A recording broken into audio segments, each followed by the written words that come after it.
నేటి మంచి మాట మన సంభాషణలో పాపము చేరకుండా జాగ్రత్త పడదాం. మన సంభాషణలు ఎల్లప్పుడూ పవిత్రముగా శుభకరమైనవిగా ఉండాలి. మనకు మన ఎదుటివారికి మేలు ఆనందము కలిగే విధంగా మనం మాట్లాడుకునే మాటలు ఉండాలి. మన నోట్లో నుండి వచ్చే సంభాషణలు చెత్తకుప్పగా మురికి గుంటగా ఉంటే ఎదుటివారికి కంపు కొడుతుంది, మన ఆరోగ్యం కూడా పాడవుతుంది. మనం చెడ్డవారితో స్నేహం చేస్తున్నామా, మంచివారితో స్నేహం చేస్తున్నామా, ఎలాంటి వారితో మనం కుట్రలు పన్నుతూ సంభాషిస్తున్నాము? మన తప్పులను, మనము చేస్తున్న పాపములను మనమే గ్రహించాలి. మన సంభాషణల యందు మనము చాలా జాగ్రత్తగా ఉండాలి.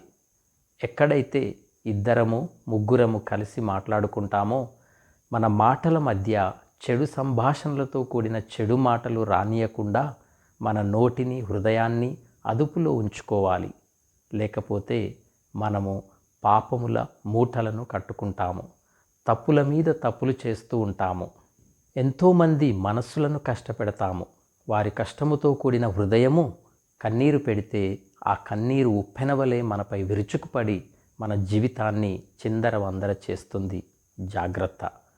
ఇద్దరు కలిసి కూర్చొని మాట్లాడేటప్పుడు ఎవరిని ఆడిపోసుకోవద్దు, ఎవరిని దూషించవద్దు, ఎవరిని తిట్టవద్దు, ఎవరిని గూర్చి చెడుగా మాట్లాడుకోవద్దు. కేవలం మన కుటుంబాలలో ఉన్న మన కష్టసుఖాలను గూర్చి మాత్రమే మన ఎదుటివారు మాట్లాడుకోవాలి, సంభాషించుకోవాలి.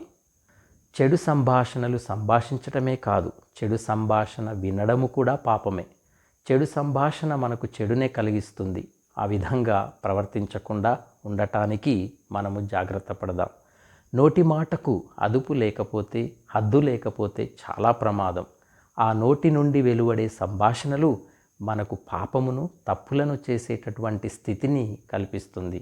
కాబట్టి మనం మాట్లాడుకునే సంభాషణలు ఇతరులను గూర్చి కాకుండా మనల్ని గూర్చి మాత్రమే ఉండేటట్లుగా జాగ్రత్త పడదాం.